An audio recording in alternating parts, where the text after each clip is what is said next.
Already know the answer, don't I? Listen, it is good to be together today, isn't it? How many of you have already suffered from the plague, as it's been called, going around? Okay, good portion of us. Please keep it to yourself, because one of you shared it with me, and I just really appreciate that. I lost a few days this week, so I'm going to struggle. I'm going to attempt not to cough at you through a microphone and so forth, but you pray for me, and I believe God has something to say to us. So I'm going to pray for myself for a moment. You might join me in that before I begin. Lord, you know what you've laid on my heart as we keep studying through this incredible passage in Hebrews. And I pray that you're going to help me to be able to get it across in a way that's not distracted by all the other things going on, including this junk that I've been fighting. Because God, I want to be a man of faith. I want to be a man of faith, because that's the only thing that gets me through one day at a time. So grant it today that we'll learn another lesson. Maybe this is the step for that one, two, whoever today. Maybe this is their step. This is what faith needs to be for them. So God, would you grant it and teach us, is what I pray. In Christ's name, amen. So a couple weeks ago, I was filling in actually for Mr. Owen in his classroom, and the students were studying the Lewis and Clark expedition. And it'd been some time since I really had studied it much, and I was kind of fascinated again that it took them almost 2 years to do that adventure, getting from St. Louis, looking west, trying to find that water passage across the country. And I did remember, however, another account of the event that was quite telling. It is recorded specifically the day that they believed on this trip. They believed they were about a half day's journey from the Columbia River. And they just knew that they would be able to, they'd calculated they were going to be able to put their boats into that river, and it was going to be an easy little float down the Pacific Ocean. They thought all the hard stuff was behind them, and they'd gone through some really hard stuff. And so that evening, as they set up camp, Lewis himself broke away from the rest of the party, and he was just so excited. He would later write that he had climbed to the top of this bluff, expecting to see the Columbia River there, that they were going to be able to reach within about a half a day. He said he got to the top of that bluff, and what he saw was not the Columbia River. What he saw was the Rocky Mountains. And he said the sobering thought struck him: the hard stuff isn't behind us. The hardest stuff, Rocky Mountain size stuff, is still in front of us. Now, as we go through this morning, here's what I want you to kind of keep right over in the side attention of your mind. What is it in your life that has taken on Rocky Mountain-size proportion? What is it that you have been facing for years and years and years, and nothing's changed? Today is episode 5 in our mini-series, Running with the Heroes of Faith. It's designed to help us enter into this year to overcome that I believe God is inviting us into as a church. Our theme verse is in Hebrews chapter 12, verse 1, which after all the passage that we're going to have studied and will be studying, this was a summary statement. Therefore, and we're looking at why it's therefore, but therefore, since we are surrounded by such a huge crowd of witnesses to the life of faith, let us strip off every weight that slows us down, especially the sin that so easily trips us up, and let us run with endurance the race God has set before us. And the premise of this whole series is that the life of faith, it's like a race. Now, I'd ask how many runners we have in the church, but there's only one real one that I know of, and that's Amber. Well, you too. Okay, how many runners do we have in the church that you would admit, you would claim that you are a runner? Okay, see, a few of you, show-offs. But those who do run tell me about races. And the analogy here is that, the life of faith is kind of like a race like that. That's the analogy the writer's trying to use. And he's saying it's a race that takes endurance, right? Because some of you claim to be runners. You run the, 100-meter dash and think that's a lot. But this one's run marathons, and that's stupid. But it's, it takes endurance to run these races. He says that, but he also says it takes training. You don't just go out and run a marathon, right? You will die. I mean, and so you have to train for it. So he talks about stripping off all the things that so easily trip us up, especially sin. And then he says, so it's not just the endurance and the training, though. Please know this, you're not running the race alone. Did you notice all the let us, we shall, and so forth? And he's saying you actually, in this race of faith, you don't just have the community of faith into which the Lord has placed us, this church, but you also had a crowd of witnesses that have gone before you. And that's that phrase, that crowd of witnesses that's listed there in that verse. It consists of men and women who not only ran this race, but they did it in a way that they became a part of the Hall of Fame of this race. And their stories, their witnesses, their testimonies have been what have been gathered together and put in this 11th chapter of Hebrews. They were real men and women, know that. Ordinary people with struggles and faults and spiritual warts. Sometimes they stumbled, sometimes they doubted, sometimes they did really embarrassing things. And today's going to talk about one of them. But each of them stuck with it. And they endured and they overcame the challenges they faced, even Rocky Mountain-sized challenges. But the only way they overcame them was with this thing called faith. And the whole point of the writer of Hebrews is this.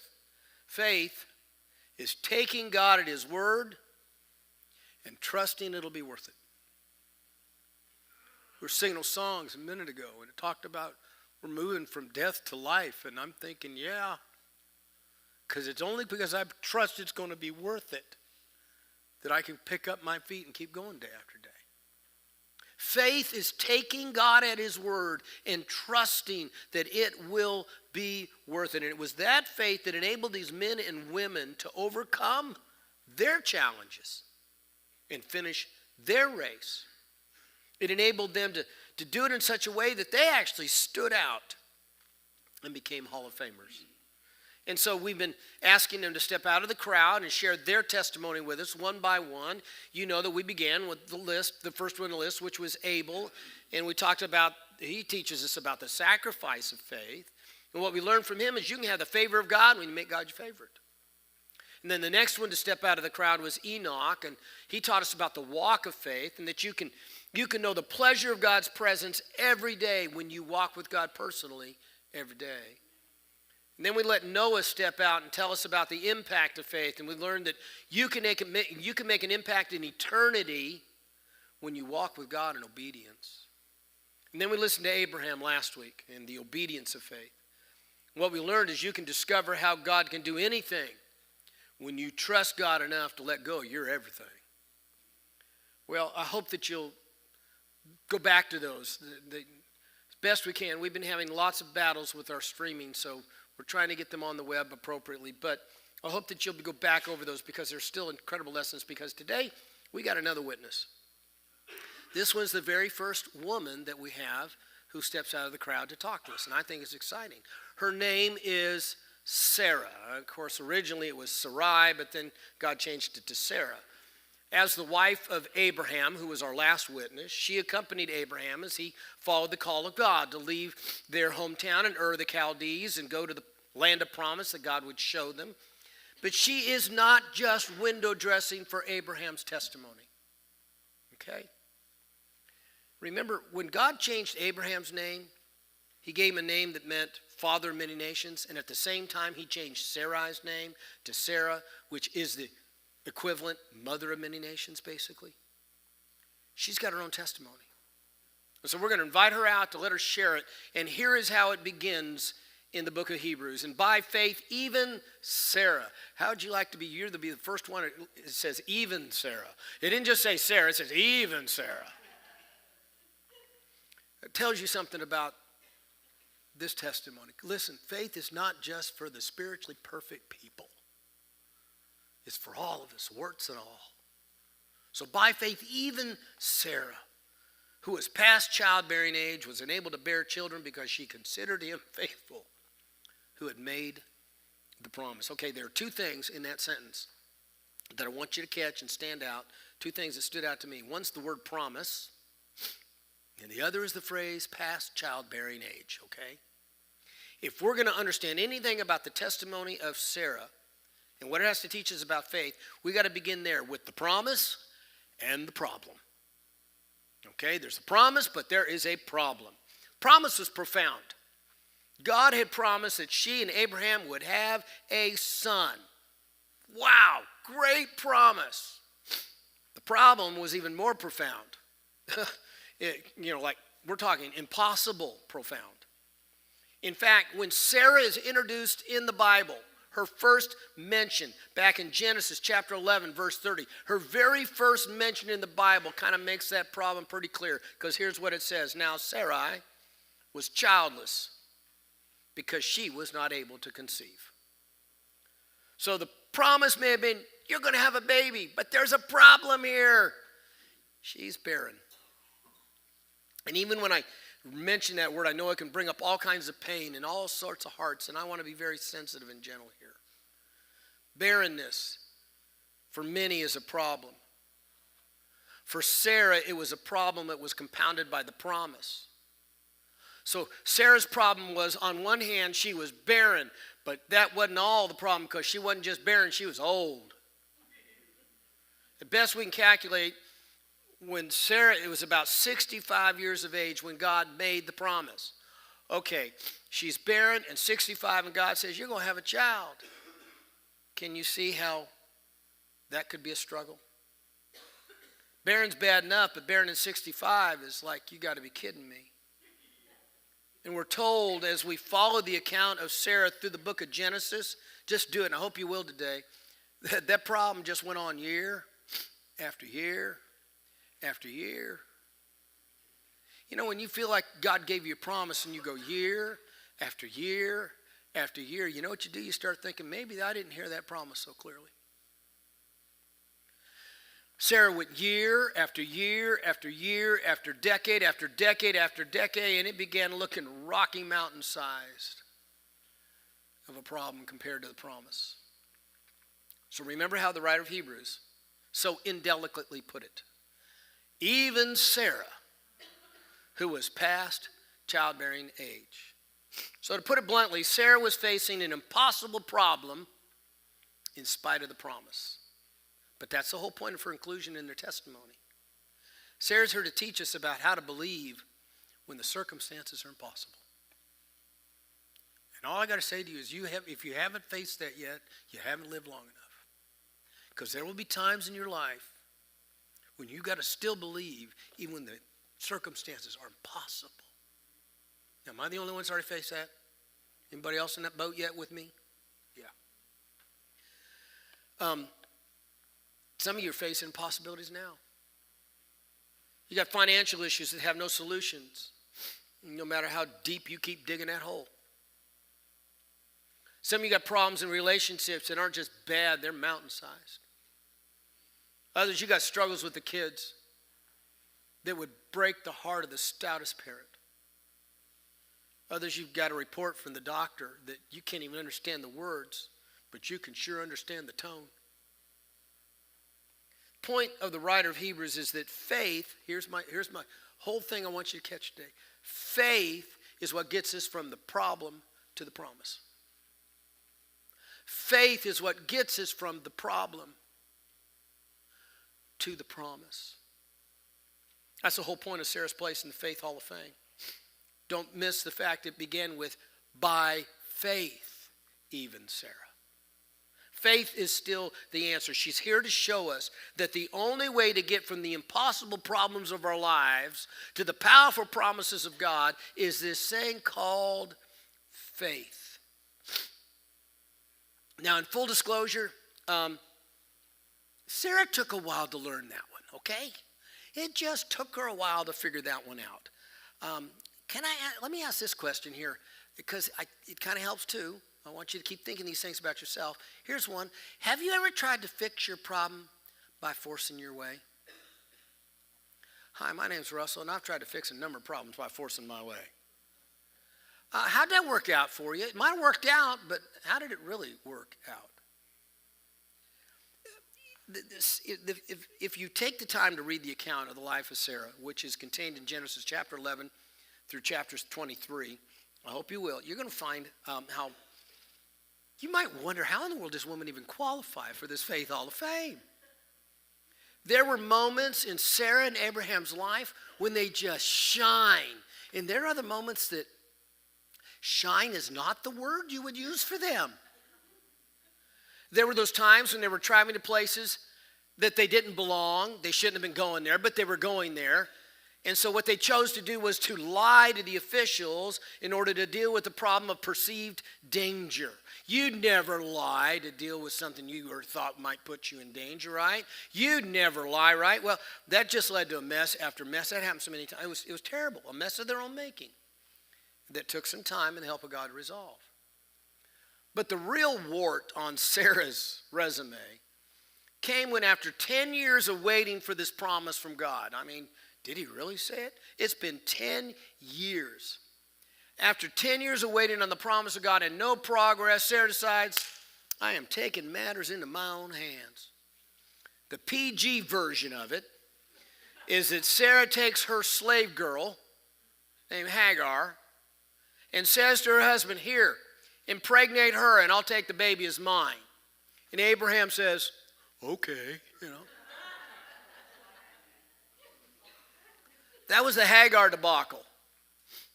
And let's just say the results were terrible. The point of the biblical writers in telling that part of Sarah's story is to make sure we understand something. And that something is this. As long as Sarah tried to force things with her hands, she didn't receive the promise from God's hand. Do you hear that? Because some of you keep thinking, God, how come you haven't done what you said you would do? God, how come this hasn't happened for me like it happens for somebody else? God, what about me? Okay, listen. Sarah had to learn, as long as you try to force things with your hands, you will not receive the promise from God's hand. That is a big, and if you can't follow me on that, none of this is going to make sense today. Faith is what gets us from the problem to the promise. But as long as I instead choose to force things with my hands, I'll never receive the promise from God's hand. And that's what keeps so many of us stuck between the problem and the promise. In fact, for the biblical record, it appears that Sarah stayed stuck for about 25 more years. In her attempts to force things and fix things, so she just tried and went on, and she just kept trying. All she got was older.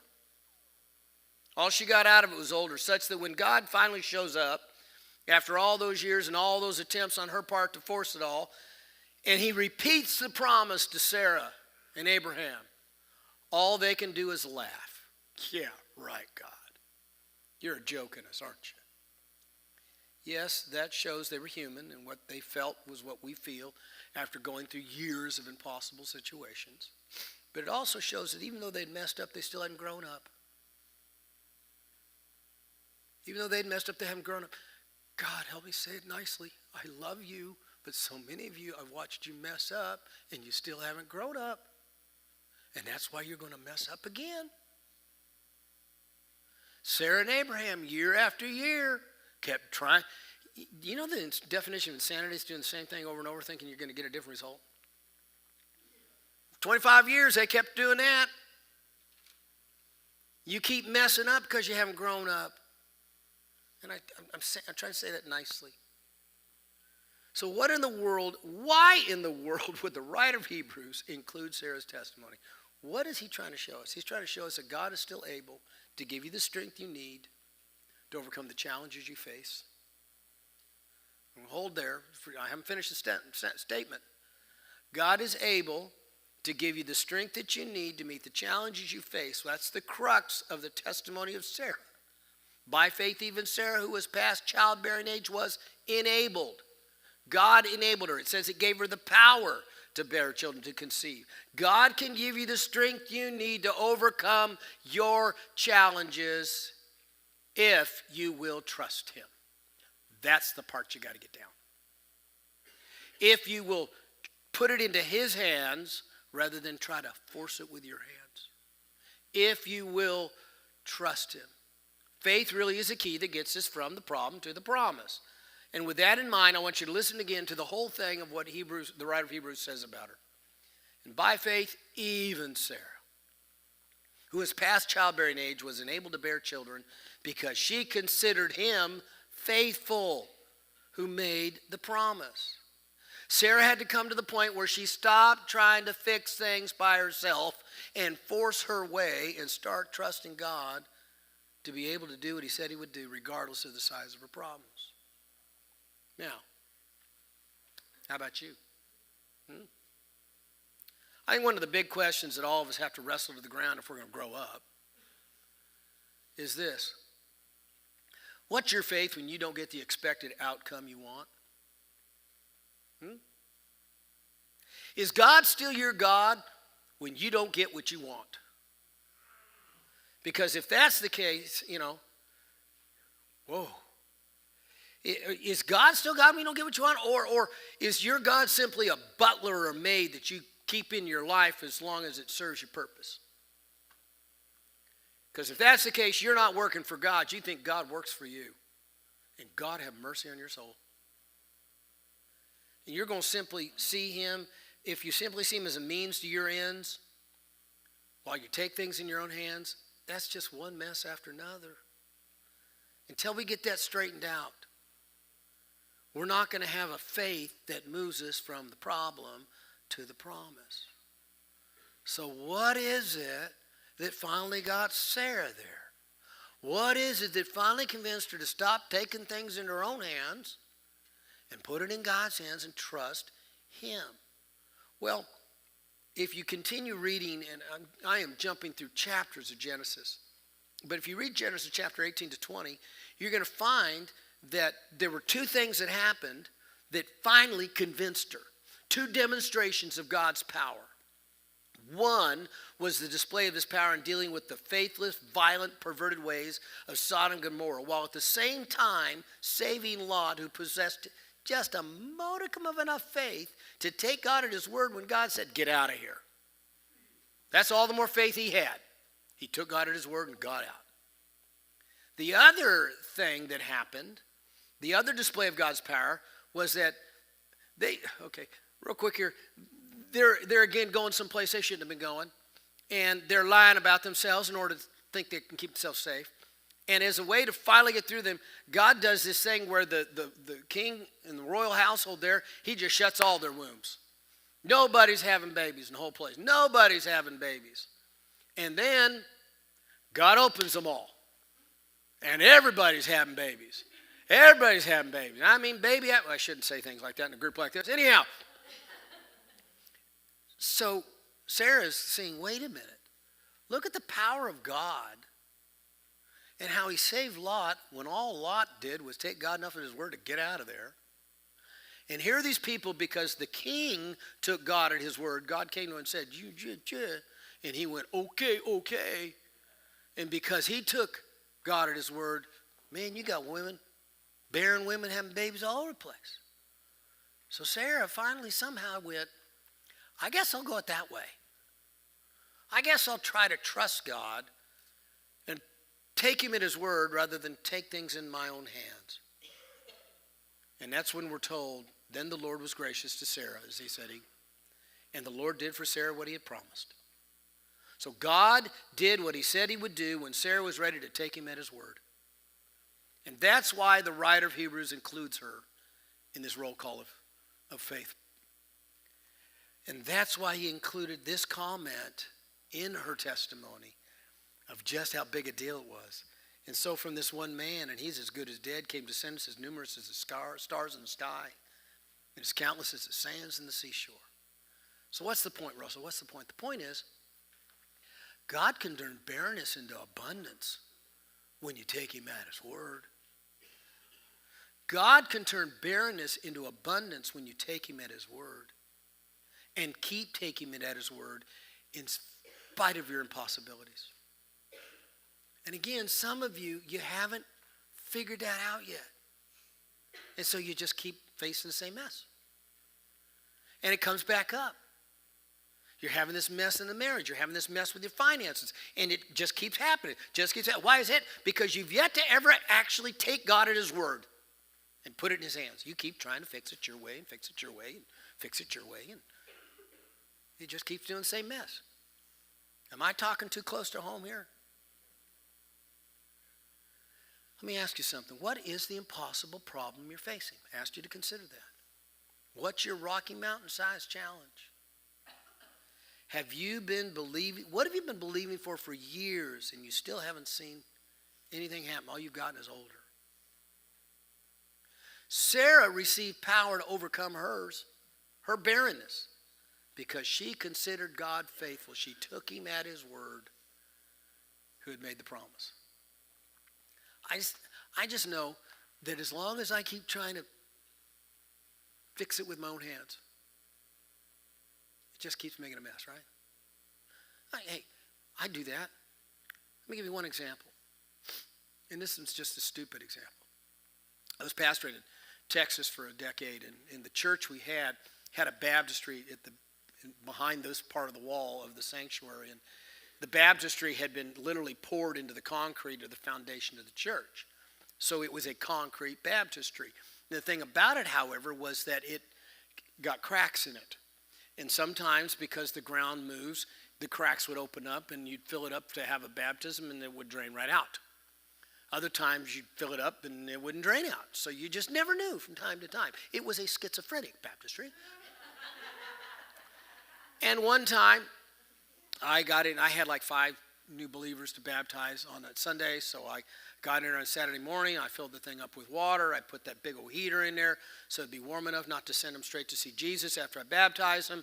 So it's her, and I come back that night to check on it to make sure everything's okay. And I walked up, and sure enough, there's about that much water left in the bottom of that baptistry. It's leaking out this time.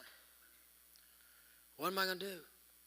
I know if I filled it back up overnight, it's going to just leak out again, right?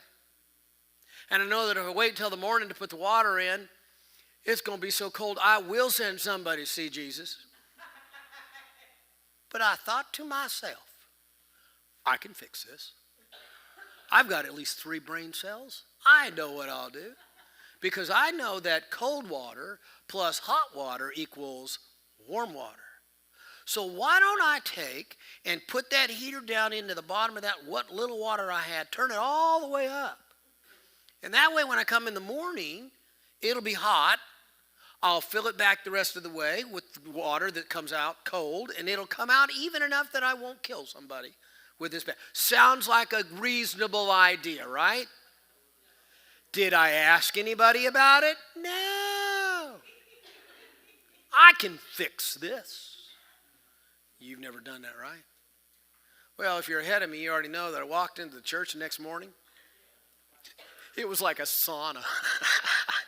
That water had boiled. I mean, you're talking baptistry-sized water, had boiled all night long, and the steam had filled that room. It was like a steam sauna. The water was running down the windows, and I'm thinking, people are going to be here in an hour, and they're going to kill me. Okay. Am I the only one that's ever tried to fix things and force things that it ended up a mess? So, by the way, I did baptize those people. That's another story. Sarah knew what it was like just to cause another mess. And for decades, she stayed stuck between the problem and her promise, just making one mess after another mess after another mess. But when she finally stopped and took God at his word, stopped taking things in her own hands, she took God at his word, she discovered how God could turn barrenness into abundance. Now, here's the point. If God makes you a promise, run to it, people. Don't try to fix it yourself. Don't try to take it in your own hands. Run to his promise. Don't spend another moment trying to force it your own way, because God can turn barrenness into abundance when you do. Now, there's something more here, though, that the writer of Hebrews wants to show us. He said that's not it. That's not all of it. It's a big part of it, but that's not all of it. To get from that promise, from problem to promise. There's something else you need to know here. So he adds these words. That some go, this must be out of place. Oh, they must have stuck it in there later. No, he put it there for a reason. Notice. He says all these people. So he finishes with Sarah. And he says, Sarah and all these other people. In other words, ones we talked about so far. They were still living by faith when they died. They did not receive the things that were promised. What do you mean? She had a baby. Yeah, but they didn't get the land, and they didn't get the nation. They didn't get the blessing. There's lots of things that were promised that didn't happen. God's made me a lot of promises that haven't happened yet. Okay? They were still living by faith when they died. They did not receive the things promised. They only saw them and welcomed them from a distance, admitting they were foreigners and strangers on earth. Okay. Sarah and others like her not only had to learn the lesson of the promise and the problem, they also had to learn the lesson of what I call the promise and the perspective. There are those, says the writer of Hebrews, like Sarah, who didn't get to see their promise fulfilled completely in their lifetime. Even though they took God at his word and they ran to the promise, they didn't get to see it all come together. And they're still running toward the promise the day they died. And I got a completely different perspective on that now. I understand all too well how death can end the promise. In spite of what the TV preachers say, not everybody gets a happy ending that they want. Sometimes things just end. The job just ends. The marriage just ends. The life of your loved one ends. How do you deal with that? Well, I think the writer of Hebrews added this to Sarah's testimony in order to help us understand what to do in that moment. He says what it takes at that point is perspective. He said people who say such things show that they're looking for a country of their own. If they'd been looking at the country they had left, they would have had opportunity to return. Instead, they were longing for a better country, a heavenly one. In other words, they kept their eyes on the prize. They kept their eyes on heaven. They kept looking and longing. They kept longing and looking. Here's what I want you to catch here. Perspective is what sustains our faith when all we can still see is the problems. Okay, God, I'm taking it at your word. I'm not going to force it myself anymore. I'm going to put it in your hands instead of taking it in my hands. Wow. All I see is the problem still. Mountain's still there. Welcome to the West, Lewis and Clark. Mountain's still there. God, I'm trusting you. I'm not trying to force it. Mountain's still there. What now? Listen, perspective is what sustains our faith when all we can still see are the problems. What do you do when the promises you've been holding on to for years are still problems, even if you've put it in God's hands and you're trusting him? Some people in those points choose to just look around at the problems, focus on them like dead flies accumulating in the windowsill. Other people choose to look back at the things they've lost, and they get stuck looking back. Boy, they get stuck looking back. But others choose to look ahead to the better things that God has still promised. Don't miss that term better there in verse 16. If you underline things in your Bible, you ought to underline that one. That word better. The writer has used it specifically so that we'll remember the lesson we learned from Abraham. Remember Abraham's testimony? He was the one to pursue the promise, and he kept going because he could see that what God could do was better than what he could do. And how God could work things out was better than he could work them out. And where God was taking him was better than where he could take himself. I know so many Christians who just don't seem to see that with God is better than just with myself. That's why we manipulate. That's why we force our own way. That's why we'll laugh at the promise of God when faced with impossibilities in life. The lesson of Sarah and all these people, the writer of Hebrews lists for us, is simply this. Faith looks beyond the circumstances, beyond the impossibilities, beyond the barrenness, because faith is focused on the better place that God has promised and the God of the better place. Can we just admit that our focus tends to get on what God can do for us and what's not happening and on the problems? The faith that can move us, the faith that can get us from the problem finally to the promise, is a faith that stays focused on the Lord. So the writer of Hebrews concludes this week's testimony with these words. Without those who learn to keep their eyes on the better things that God has promised them, he says, therefore God is not ashamed to be called their God. He's prepared a place for them. So that's the lesson. That's the testimony of this hero of faith. They kept their eyes on heaven, and so heaven kept its eye on them. That's really it. When you keep your eye on heaven, heaven keeps its eye on you. With the air tragedy this week, I remembered an account I read of it was an account of an old fighter pilot, how they would go through training. He wrote that for a number of reasons, our training always was done in formation. In other words, there were 3, 6, 12, or 18 of us in a group, fine, tight formation. We'd sometimes end up being in the clouds for short distances, and the visibility would be almost zero. And sometimes nobody could see any part of the next plane, and that was the really difficult part. Now, the way we trained for that, he said, is that, when we were out there in formation, we would actually trim up all of our controls, everything in the plane. We would get everything set to where you could just basically fly hands off, and the plane's just going to keep going in the exact same direction.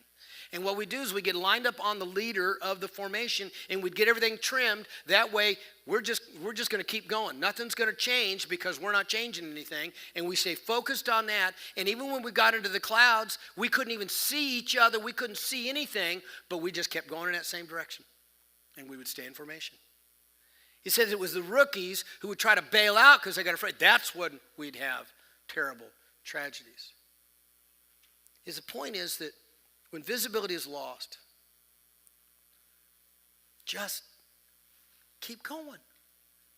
When all you can see is the problems, just keep going, keep believing, keep focused, keep climbing. Straight on. Stay on target. When faced with whatever Rocky Mountain-sized storm or problem or difficulty you face, just keep your eyes on the better thing of God and keep going. So here's my summary of Sarah's testimony. You can receive the abundance of heaven from the barrenness of earth when you keep your eyes on the God of heaven and keep your hands off the controls of the universe. Okay? Oh, by the way, Lewis and Clark did eventually make it to the Pacific Ocean. It took them a lot longer, and it was a lot harder than they thought. But they made it. They made it, and you can too. Let me pray for you. Lord, I know I've mumbled and stumbled my way through this today. I can only hope that the heart of the message is there, that we can grab hold of it for our lives. Forgive me, God, when I take things in my hands. I try to force things that I want, because all it does is make a mess. And boy, I've made a lot of messes in my life. Forgive me, God, and help me to keep my eyes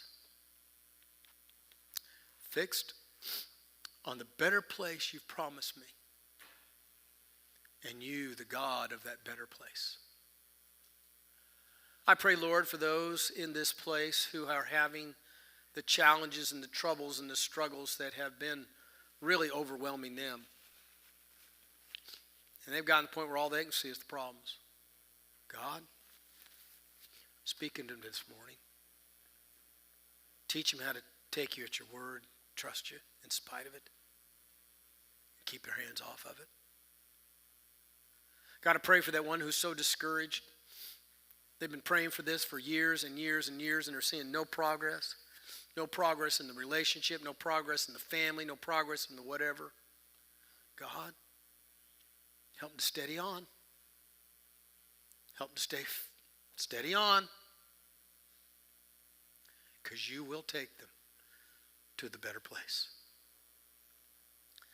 And Father, I can only hope that maybe, just maybe, something of what you have said through these feeble words today will find root in our lives.